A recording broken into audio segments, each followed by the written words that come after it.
عالمی heat wave کے تناظر میں سعودی اداروں نے حج کے دنوں میں حجاج کرام کی سہولت اور حفاظت کے بہترین انتظامات کیے تھے۔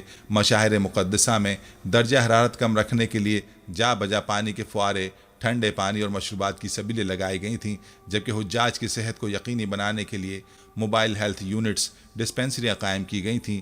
ان کے بقول راستوں کو کھلا رکھنے اور تقریباً 20 لاکھ حجاج کرام کے اجتماع کو رواں دواں رکھنے اور مناسک حج کی بہترین انداز میں ادائیگی کروانے کے لیے ہزاروں کی تعداد میں سعودی فورسز اور رضاکار تعینات کیے گئے۔ وزیر مذہبی امور نے منی، مزدلفہ اور عرفات میں پاکستانی معاونین حج کے موجود نہ ہونے کی خبروں پر رد عمل دیتے ہوئے کہا کہ معاونین مخصوص چوراہوں پر موجود تھے، لیکن رش زیادہ پڑنے کی صورت میں انہیں وہاں سے ہٹنا پڑا۔ تاہم رش نارمل ہوتے ہی مشاہر کے راستوں میں پاکستانی معاونین دوبارہ رہنمائی کے لیے موجود تھے۔ ناظرین، ہم آپ کو یہ بھی بتائیں گے کہ سعودی حکومت کی جانب سے عازمین حج کے انتظامات سے بے توجہی کے پیچھے کیا وجہ ہے، لیکن پہلے ذکر کرتے ہیں اس سال میں حج کے دوران ہونے والی اموات کا۔ ناظرین، آپ کو بتاتے چلیں کہ اس سال سعودی عرب میں زیادہ درجہ حرارت ہونے کی وجہ سے اب تک کی اطلاعات کے مطابق 1000 کے قریب حاجی اللہ کو پیارے ہو چکے ہیں۔ پاکستان کی وزارت حج و مذہبی امور نے اب تک 35 پاکستانیوں کے اللہ کو پیارے ہونے کی تصدیق کی ہے۔ ذرائع کے مطابق رواں سال 18 لاکھ سے زائد مسلمانوں نے حج کا فریضہ انجام دیا، لیکن جن میں سے 16 لاکھ سے زائد بیرون ملک سے آئے تھے۔ بعض لوگوں کا کہنا ہے کہ زیادہ تعداد ہونے کی وجہ سے حج کے دوران بڑے پیمانے پر ایسی شکایت موصول ہو رہی ہیں جن میں شدید گرمی میں حجاج کو مشکلات کا سامنا رہا۔ تاہم سعودی حکام کی طرف سے اس بارے میں کوئی بیان جاری نہیں کیا گیا۔ البتہ مختلف ممالک کی طرف سے اعداد و شمار جاری کیے گئے ہیں۔ ان اعداد و شمار کے مطابق مصر سے تعلق رکھنے والے حجاج سب سے زیادہ ہلاک ہوئے ہیں، جن کی تعداد 600 سے زائد بتائی جا رہی ہے۔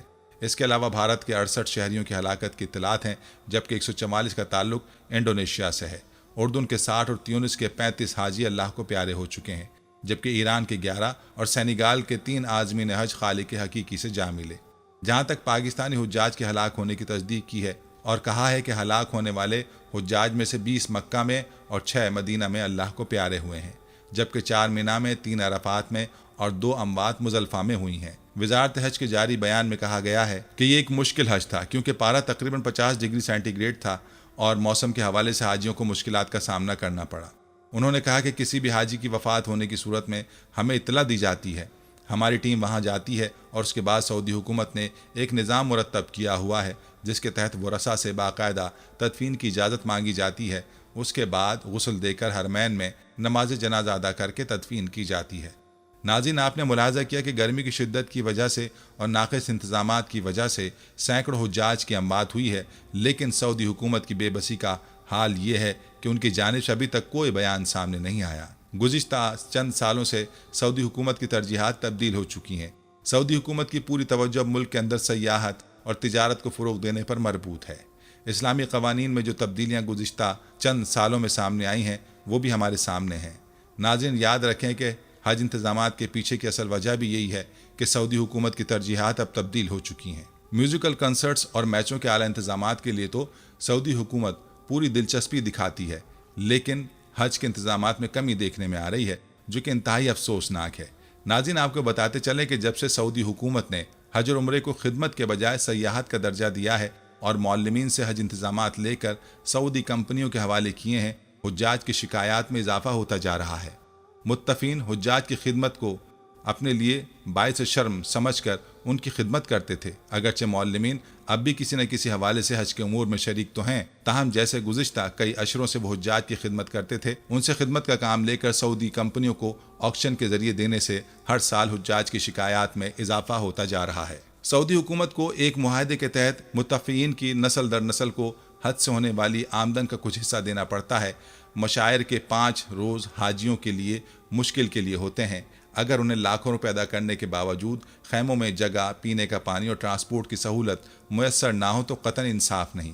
ناظرین، اس سال تو عجیب ہی تماشا بنا رہا کہ مینا میں امن و امان برقرار رکھنے کے لیے فوج کی خدمات حاصل کرنی پڑی۔ مینا کے فٹ پاتھوں پر احرام میں حجاج کی لاشیں پڑی رہیں، جبکہ انہیں اٹھانے والا کوئی نہیں تھا۔ یہاں ایک اور عازم حج کے تاثرات آپ کو بتاتے چلیں۔ یہ شخص کہتا ہے کہ اس ناچیز کو سعودی عرب میں حج انتظامات کو 2 اشروں تک قریب سے دیکھنے کا اتفاق ہوا۔ اس سے پہلے کبھی دیکھنے میں نہیں آیا تھا کہ حجاج کو پینے کا پانی، خیموں میں جگہ اور ٹرانسپورٹ سے محروم رکھا گیا۔ جہاں تک ٹرانسپورٹ کی فراہمی کی بات ہے، ٹرین کی سہولت کے باوجود حجاج ٹرین میں سفر سے محروم رہے۔ اگر ہم ماضی قریب کے انتظامات کی بات کریں تو کئی سال پہلے حجاج مینا سے عرفات بسوں کے ذریعے جانے سے محروم رہتے تھے، جس کی ایک بڑی وجہ بسوں کے 2 پھیرے لگانے پڑتے تھے۔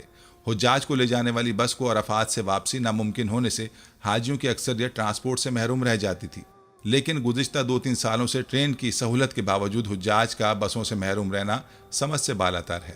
تعجب ہے ایسے حجاج جو 15 سے 20 لاکھ روپے واجبات ادا کر کے گئے، انہیں بھی ٹرانسپورٹ اور پینے کے پانی سے محروم رکھا گیا۔ پرائیویٹ اسکیم میں عازمین حج اس لیے جاتے ہیں کہ انہیں زیادہ سے زیادہ سہولتیں میسر ہوں، مگر اس بار تو حد ہو گئی۔ نہ سرکاری اور نہ پرائیویٹ اسکیم میں جانے والوں کو حج کے مناسک خشوع و خضوع سے ادا کرنے کا موقع مل سکا، بلکہ منا میں افراتفری کا سما تھا جو اس امر کا گواہ ہے۔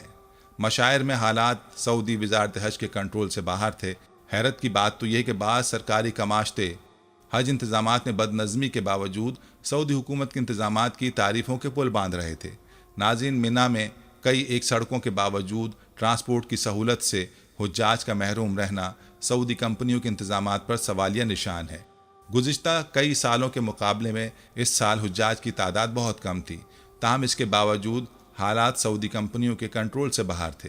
ناظرین، معلمین کا نظام تقریباً 8 عشروں سے چلا آ رہا تھا۔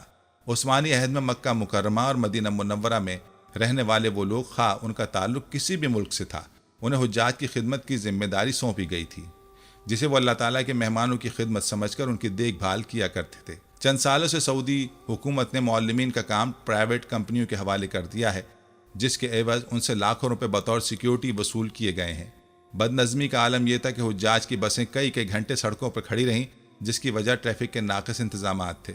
طریق الملک خالد بند ہونے سے، جبل سور سے قدی شہرہ اور عزیزیہ تک ٹریفک بند ہونے سے حجاج کو مشکلات کا سامنا کرنا پڑا۔ اس کے علاوہ مصدقہ اطلاعات کے مطابق پینے کے پانی کی عدم دستیابی کے باعث کئی حجاج اللہ کو پیارے ہو گئے۔ ناظرین، اصل حقیقت یہ ہے کہ سعودی حکومت نے حج اور عمرے کو سیاحت کا درجہ دے دیا ہے۔ پہلے عمرے اور حج کا ویزا فری ملا کرتا تھا، لیکن اب عمرے ویزے کے حصول کے لیے 400 ریال ادا کرنے پڑتے ہیں۔ ایک محتاط اندازے کے مطابق سعودی حکومت ہر سال اربوں ڈالر صرف عمرہ سیزن میں کما لیتی ہے، جبکہ حج کی فیس کی رقوم ملا کر کھربوں روپے کما لیتی ہے۔ اس کے برعکس اگر بات کی جائے قرون اولیٰ کی، تو اس دور میں جب حجاج کی تعداد بہت کم ہوتی تھی، اہل مکہ و مکرمہ اللہ تعالیٰ کے مہمانوں کے لیے اپنے گھروں کے دروازے کھول دیتے تھے تاکہ زائرین ان کے ہاں قیام کر سکیں، جسے وہ اپنے لیے باعث اعزاز سمجھتے تھے۔ ناظرین، اگرچہ حج اور عمرہ زائرین کی روز بروز بڑھتی تعداد کے پیش نظر زائرین کو گھروں میں ٹھہرانا ناممکن ہے، لیکن حج اور عمرے کو کمائی کا ذریعہ بنانا بھی درست نہیں ہے۔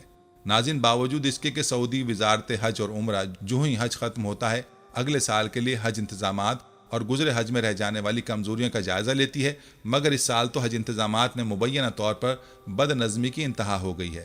پرائیویٹ اسکیم میں لے جانے والے گروپ آرگنائزر تو پہلے ہی رو رہے تھے۔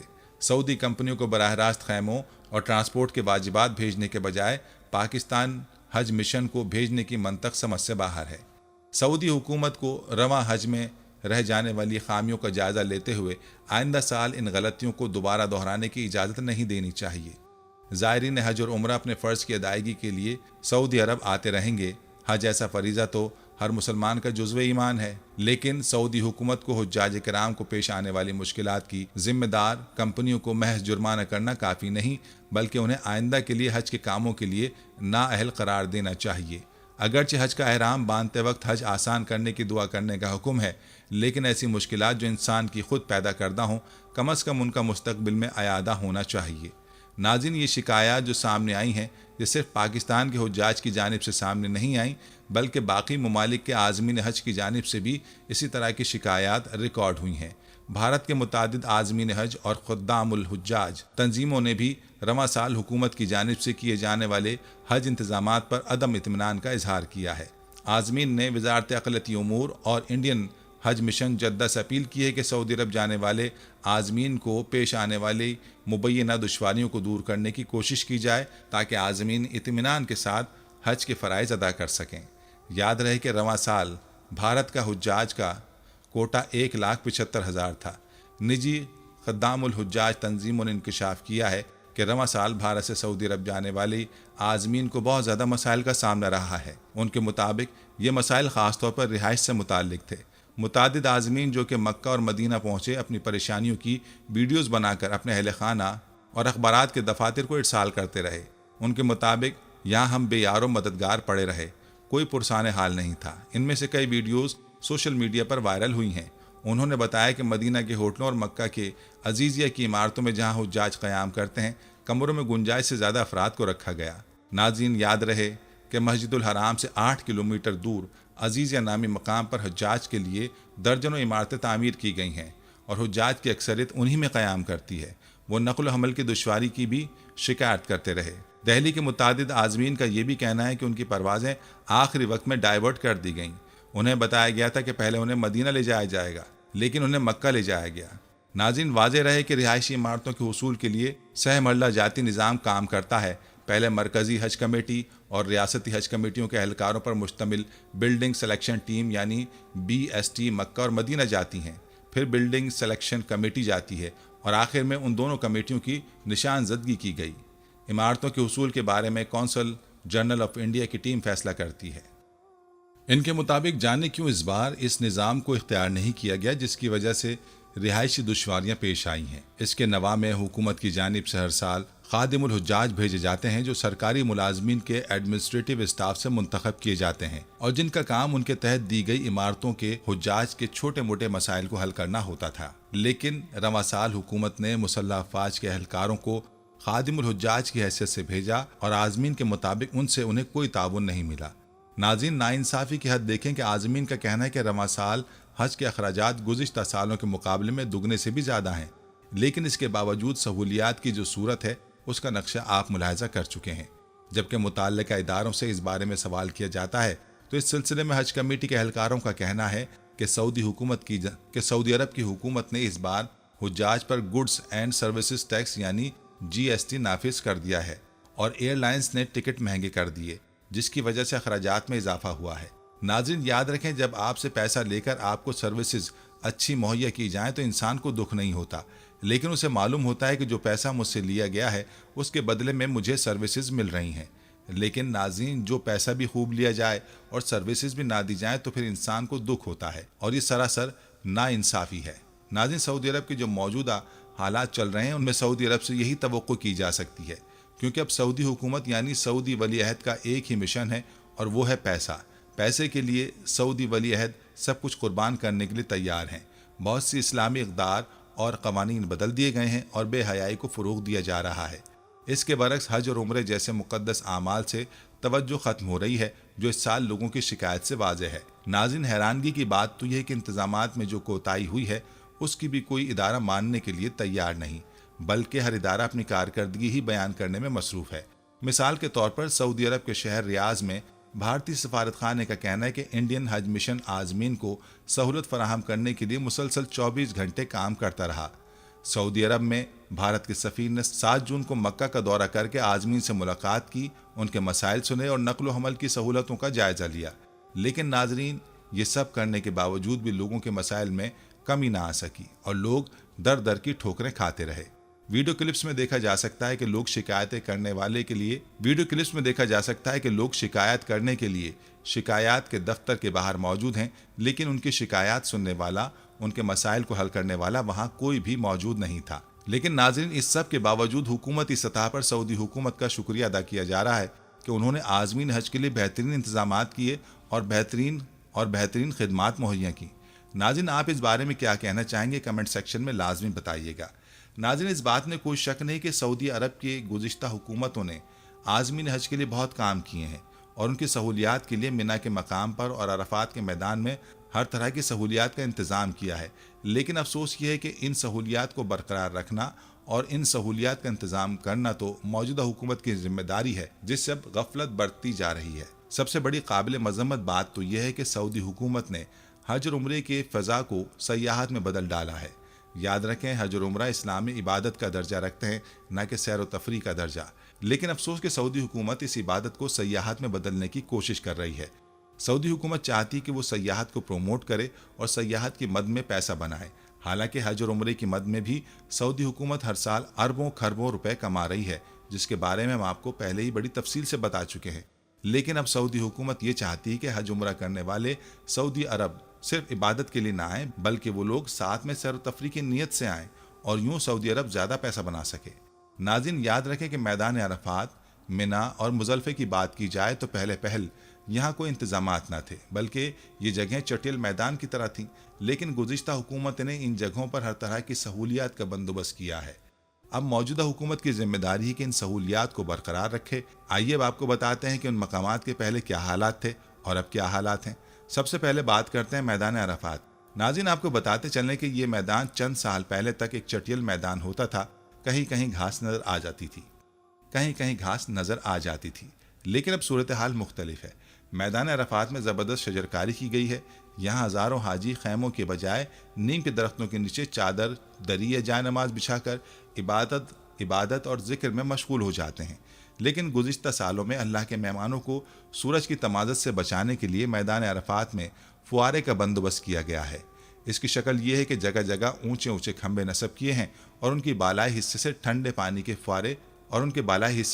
پانی فوارے کی شکل میں گرتا ہے، جس سے ماحول میں خنکی پیدا ہو جاتی ہے، اور اگر گرمی شدید ہوتی ہے تو اس صورت میں درجہ حرارت اتنا گر جاتا ہے کہ رحمان کے مہمان اس کے متحمل ہو سکیں۔ کہتے ہیں کہ سعودی حکومت نے میدان عرفات تک پہنچنے کے لیے جدید طرز کے راستے تیار کرا دیے ہیں۔ ماضی میں منا سے میدانی عرفات کا سفر بڑا مشکل ہوتا تھا، راستے میں جھاڑیاں اور ناہموار راستے پڑا کرتے تھے۔ اب ایسا نہیں، مسجد الحرام سے لے کر میدان عرفات تک پیدل حج کرنے والوں کے لیے الگ راستہ بنایا گیا ہے اور اس پر جگہ جگہ وضو اور پینے کے لیے پانی کی ٹونٹیاں اور سبیلیں لگائی گئی ہیں۔ مغرب کی اذان تک میدان عرفات جانے کے لیے یک طرفہ راستے کھلے ہوتے ہیں، جبکہ مغرب تک کسی کو بھی میدان عرفات سے نکلنے کی اجازت نہیں ہوتی۔ یہاں بحکم شریعت عازمین کو مغرب کی نماز ادا نہ کرنے کا حکم ہے۔ ہدایت یہ کہ جب عرفات سے حاجی مزدلفہ پہنچے تو وہاں مغرب اور عشاء کی نمازیں ایک اذان اور 2 اقامت کے ساتھ ادا کریں۔ مغرب کے بعد میدان عرفات سے نکلنے والے تمام راستے یک طرفہ ہو جاتے ہیں۔ سارے راستے مزدلفہ کے لیے کھلے ہوتے ہیں۔ سڑکوں کے اطراف تیز سبز لائٹوں کا بندوبست ہے اور اس طرح رات کے وقت دن کا گما ہوتا ہے۔ ناظرین آپ کو یہ جان کر حیرانگی ہوگی کہ میدان عرفات میں کسی بھی حاجی کو کھانا بنانے کی ضرورت پیش نہیں آتی۔ اس کا انتظام کئی طرح سے ہوتا ہے۔ کئی مخیر شخصیات نے میدان عرفات میں بڑے بڑے مطبخ خانے قائم کیے ہوئے ہیں جہاں لنگر کی شکل میں کھانا پیش کیا جاتا ہے۔ ہزاروں حاجی ان لنگروں میں جاتے ہیں تو انہیں کھانا فراہم کیا جاتا ہے۔ اس کے علاوہ بعض معلمین گرم کھانے کے پیکٹ تیار کرواتے ہیں اور دوپہر کے وقت ضعیف الرحمان یعنی رحمان کے مہمانوں کو پیش کرتے ہیں۔ اسی طرح بادشاہ سلامت کی جانب سے بھی بڑے پیمانے پر گرما گرم کھانوں کے لاکھوں پیکٹ وقوف عرفہ کے دن خیموں میں پہنچائے جاتے ہیں۔ اس کے علاوہ فاسٹ فوڈ والی معروف و مشہور کمپنیاں بھی اپنی برانچیں کھولے رکھتی ہیں، جن سے ایسے عازمین جو اپنے طور پر حج کرتے ہیں کھانا حاصل کر لیتے ہیں۔ جگہ جگہ ٹھنڈے اور گرم مشروبات بھی فروخت ہوتے نظر آتے ہیں۔ تازہ پھل بھی میدان عرفات میں مہیا ہوتے ہیں۔ سعودی حکومت یہ ساری سہولیات اس نیت اور جذبے سے پیش کرتی ہے کہ اسے معلوم ہے کہ اسلام اور مسلمانوں کی تصویر مشرق و مغرب کے میڈیا نے بگاڑ رکھی ہے۔ اسے پتا ہے کہ اسلام کی وہ تصویر جو چشم کشا حقائق پر مبنی ہے عالمی رائے عامہ سے اوجھل رکھی گئی ہے۔ سعودی حکومت چاہتی کہ سارا جہاں دیکھے کہ دنیا کے گوشے گوشے سے آنے والے فرزندان اسلام یہاں آ کر کیا کر رہے ہیں۔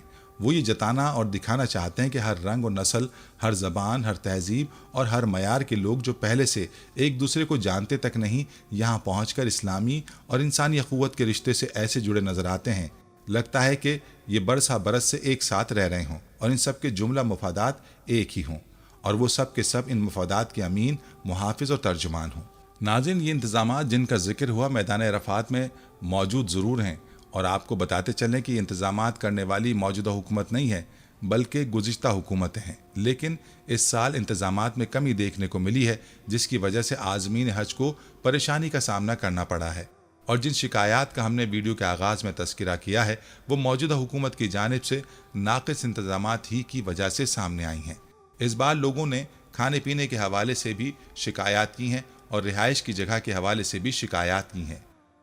ناظرین اب بات کرتے ہیں منا کی، اور آپ کو منا میں موجود سہولیات کے متعلق بتاتے چلیں جن کا انتظام گزشتہ حکومتوں کی جانب سے کیا گیا۔ ناظرین آپ کو بتاتے چلیں کہ منا وہ مقام ہے جہاں سے عازمین حج 6 روزہ حج پروگرام کا آغاز کرتے ہیں۔ یہ تاریخی اور دینی اہمیت کا حامل مقام ہے۔ منا مکہ اور مزدلفہ کے درمیان مسجد الحرام سے 7 کلومیٹر شمال مشرق میں واقع ہے۔ شمال اور جنوب میں دو طرف سے مینا کا میدان پہاڑوں میں گھرا ہوا ہے۔ یہاں 26 لاکھ افراد کے قیام کی گنجائش ہے۔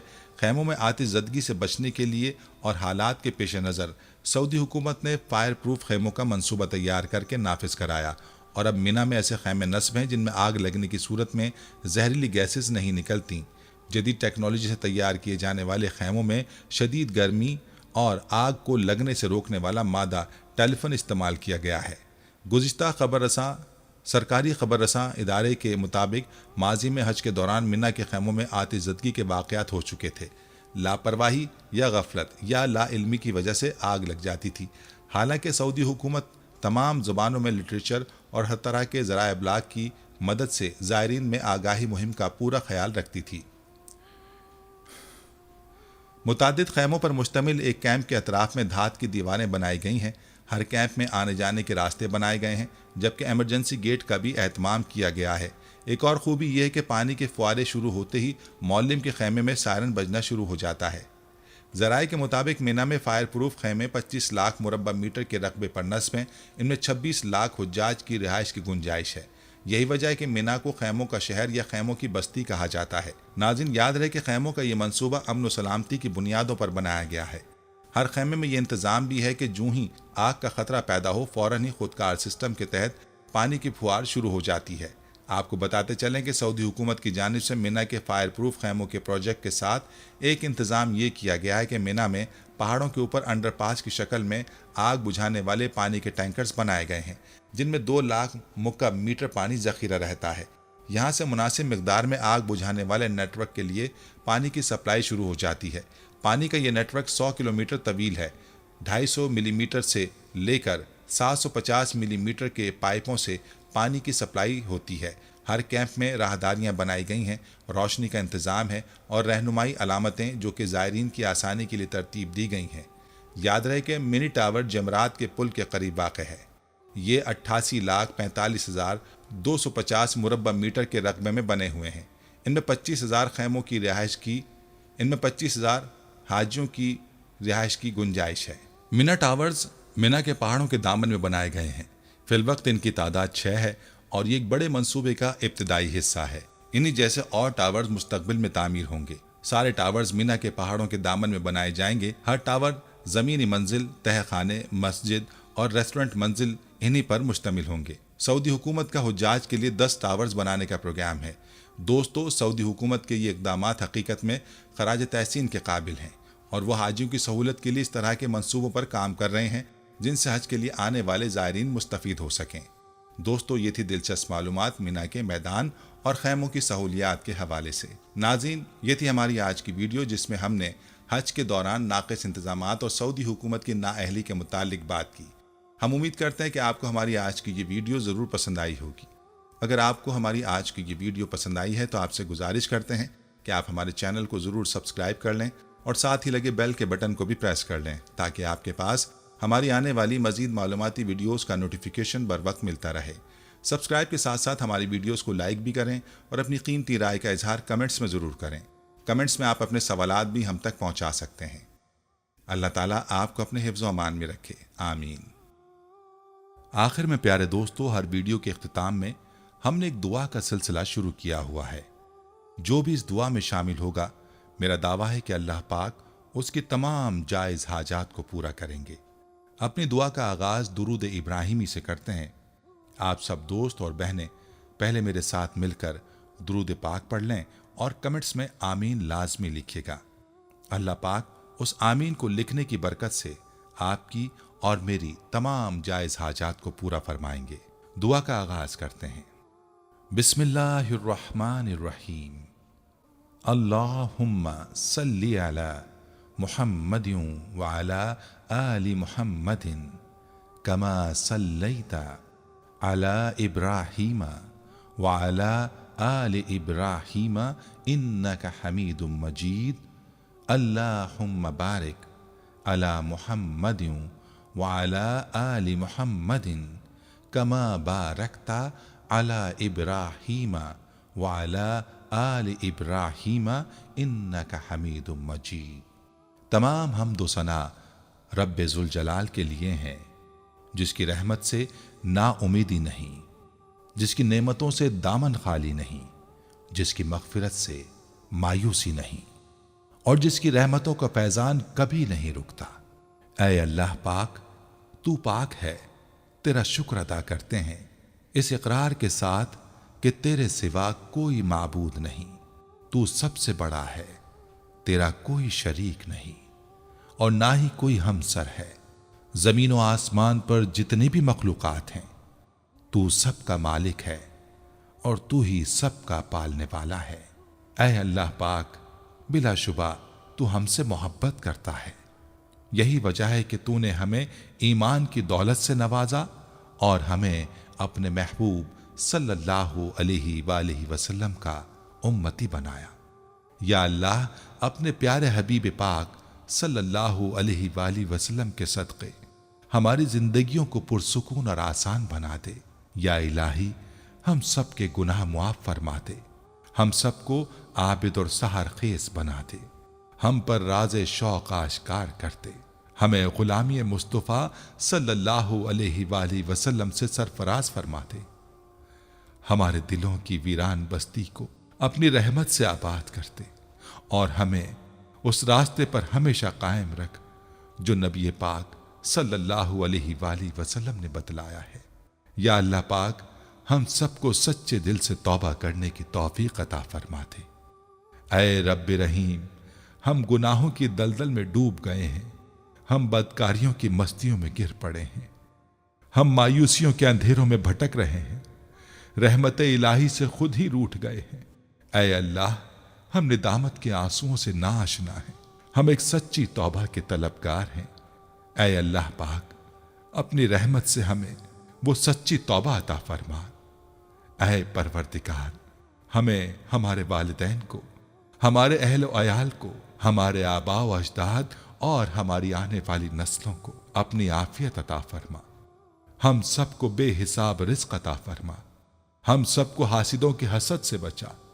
دونوں جہانوں کے مالک، جب ہم تھک جائیں تو ہمیں آرام پہنچانا، جب مشکلیں بھر جائیں تو آسانی بن جانا، جب ہم کمزور پڑ جائیں تو ہماری طاقت بن جانا، جب ہم دکھ اور تکلیف میں ہوں تو ہمارا مرہم بن جانا، جب ہم مایوس ہو جائیں تو ہمارا بھروسہ اور یقین بن جانا، جب ہم بھوک سے نڈھال ہو جائیں تو تیری یاد ہی ہماری غذا بن جائے، جب ہر طرف بے چینیاں بھر جائیں تو اے پاک پروردگار ہمارا سکون بن جانا، جب ہمارے اندر مایوسی کا اندھیرا بھرنے لگے تو امید کی روشنی بن جانا، جب ہر چیز ہمارے لیے ناممکن ہو جائے تو ہر چیز کو اپنے خاص فضل و کرم سے ممکن بنا دینا۔ اے ارض و سما کے مالک، تو غفور ہے، تو رحیم ہے، ہم سب کی توبہ قبول کرنا، ہمارے صغیرہ کبیرہ گناہوں کو دھو دے، ہمارے دلوں کو ہدایت عطا فرما، ہماری زبان کو درستگی اور نرمی عطا فرما، ہم سب کو گناہوں سے بچا اور نیک اعمال کرنے کی توفیق عطا فرما۔ اے اللہ، جس طرح تو بارش برسا کر سوکھی زمین کی پیاس بجھاتا ہے، اسی طرح اپنی رحمت سے ہمارے دلوں کو بھی سیراب کر دے۔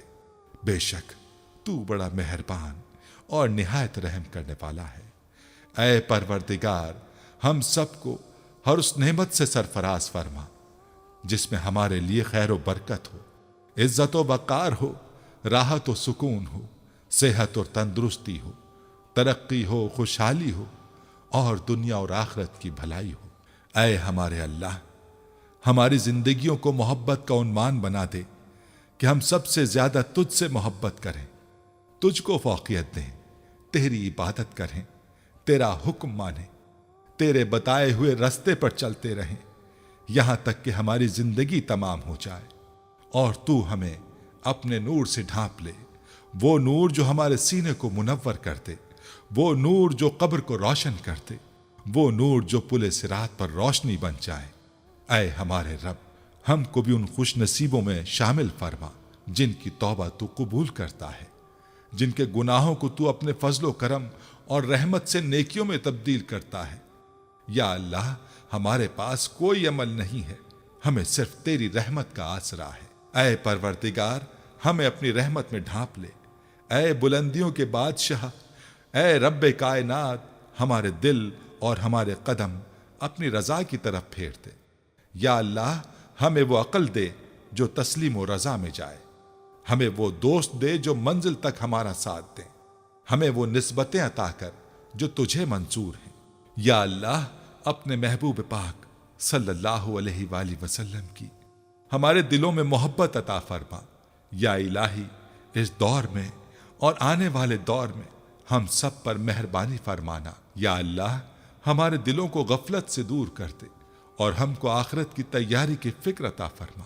اس دنیا میں اور اس زندگی میں اپنے نبی پاک صلی اللہ علیہ وآلہ وسلم کا تابعدار اور متی ہم کو بنا دے تاکہ قیامت میں ذلت و رسوائی نہ ہو۔ یا اللہ اپنے مومن اور مخلص بندوں کے ساتھ ہمارا حشر فرمائیے اور دوزخ کے عذاب سے ہم سب کو اپنی پناہ میں رکھنا۔ اے پاک پروردگار ہم کو اعمال صالحہ کی توفیق عطا فرما اور اپنی رحمت سے ہم سے وہ کام لے جس سے تو راضی ہو اور ان سب کاموں سے بچا لے جن سے تو ناراض ہو۔ یا اللہ شیطان کی گمراہیوں سے ہم سب کو کامل طور پر محفوظ رکھ۔ اے رب کریم ہمارے ہاتھ تیرے سامنے پھیلے ہیں، ان کو اپنی شان کے مطابق خیر و برکت اور دنیا اور آخرت کی ہر طرح کی بھلائی اور کامیابی سے بھر دے۔ اے اللہ ہمیں ہر وہ چیز عطا فرما جس کی ہمیں ضرورت ہے۔ اللہ پاک ہمیں اپنے سوا کسی کا محتاج نہ فرمانا۔ اے بہت بڑی شان والے ہمیں باعزت اور بہترین صحت کے ساتھ عمر طویل عطا فرمانا اور ہمیشہ اپنے حفظ و امان میں رکھنا۔ یا اللہ خاوند اور بیوی کو ایک دوسرے کے حقوق ادا کرنے کی توفیق عطا فرما، اولاد کو والدین کا فرما بردار بنا دے، بھائی بھائی سے ناراض ہیں ان کی آپس کی نفرتیں ختم کر دے۔ اے مالک جو بچے بگڑے ہوئے ہیں ان کو راہ راست پر چلنے کی توفیق عطا فرما۔ اے اللہ ہم نے جن لوگوں کے حقوق دینے ہیں یا ہم نے جن کی غیبت یا چغلی کی ہے انہیں اپنی بارگاہ میں سے اتنا دے اور ایسی جزا و ثواب سے نواز دے کہ روز قیامت ہم سے بدلہ لینے کی طرف توجہ ہی نہ ہو۔ اے پاک پروردگار ہمارے والدین کو سلامت رکھ، صحت اور تندرستی کے ساتھ تمام زوجین میں محبت بنائے رکھ، جن کے درمیان ناراضگی ہے اسے دور کر دے۔ یا الہی جو بے اولاد ہیں اولاد کی نعمت کے لیے تڑپتے ہیں انہیں نیک اور صالح اولاد عطا فرما۔ جن کی شادیاں نہیں ہوئی ہیں، جو بیٹے بیٹیاں رشتوں کی آس لگائے بیٹھے ہیں، اپنے غیب کے خزانوں سے ایسے وسیلے اور راستے بنا کہ ان سب کو نیک شریک حیات ملے۔ یا اللہ جو مسلمان پریشان حال ہیں، مصیبت میں ہیں، اپنی لامحدود رحمت و مہربانی سے ان کی تمام پریشانی، مشکل، مصیبت اور تنگی کو دور فرما دے۔ اے ارض و سما کے مالک ہماری ٹوٹی پھوٹی دعاؤں کو نہ دیکھ، ہمارا تجھ پہ جو یقین کامل ہے اس کو دیکھ اور آج ہماری تمام دعاؤں کو، حاجتوں کو پورا کر دے۔ ہمیں ایسی معافی دے دے جس کے بعد گناہ سے نفرت ہو جائے، ہمیں ایسی ہدایت عطا فرما جس کے بعد گمراہی نہ ہو، ہمیں ایسی کامیابی عطا فرما جس کے بعد ناکامی نہ ہو، ہمیں ایسی عزت عطا فرما جس کے بعد کوئی ذلت نہ ہو، ہمیں ایسی خوشیاں عطا فرما جس کے بعد تکبر نہ ہو، ہمیں ایسی رضا دے جس کے بعد تیری ناراضگی نہ ہو، ایسی رحمت عطا فرما جس کے بعد عذاب نہ ہو، ایسی اولاد سے نواز دے جو نیک اور باعث عزت ہو، ایسا رزق عطا فرما جو حلال اور بابرکت ہو، اور ایسی موت عطا فرما جو باعث مغفرت ہو۔ اے اللہ ہماری مغفرت فرما دے، ہمارے ماں باپ کی مغفرت فرما دے۔ اے اللہ جنہوں نے ہمیں بڑی محنتوں سے پالا پوسا، ہمارے لیے تکلیفیں اٹھائیں، خود بھوکے رہ کر ہمیں کھلایا، تکلیف میں رہ کر ہمیں آرام پہنچانے کی کوشش کی، اے اللہ ہماری روزی کے حصول کے لیے جد و جہد اور کوشش کرتے رہے۔ اے اللہ ہماری تربیت کے لیے جو کچھ ان سے ہو سکا اے اللہ انہوں نے ہمارے لیے کیا۔ اے اللہ ہماری طرف سے ہمارے والدین کو جزائے خیر عطا فرما۔ اے اللہ جن اساتذہ کے ذریعے سے تیرا کلام پاک ہم تک پہنچا ہے، اے اللہ تیرے دین کا علم ہم تک پہنچا ہے، اے اللہ ان تمام لوگوں کی قبروں کو نور سے بھر دے۔ اے اللہ ان کی مغفرت فرما، ان کے درجات کو بلند فرما۔ اے اللہ عذاب قبر سے ان کی حفاظت فرما۔ اے اللہ اپنے محبوب و مقبول بندوں میں شامل فرما۔ اے اللہ ہماری طرف سے انہیں بہترین جزا عطا فرما، ان کی نیکیوں کو قبول فرما، ان کی خطاؤں سے درگزر فرما، ان کی سیئات کو حسنات سے مبدل فرما۔ اے اللہ، تجھے تیرے نبی کا واسطہ جنہوں نے ہمارے لیے بڑی قربانیاں دیں، ہمارے لیے بہت تڑپے، ہمارے لیے تجھ سے بہت کچھ مانگا۔ اے اللہ، قیامت تک آنے والی انسانیت کو قرآن کی دولت عطا کی، علم کی دولت سے سرفراز فرمایا، ساری انسانیت کی صحیح رہبری کے لیے ساری زندگی کے اصول اور نظام کو ترتیب دیا۔ اے اللہ، اپنے محبوب کی قربانیوں کو قبول فرما اور اپنی امت کی طرف سے، اے اللہ، اپنے بندوں کی طرف سے اپنے نبی کو بہترین جزائے خیر عطا فرما۔ آمین یا رب العالمین۔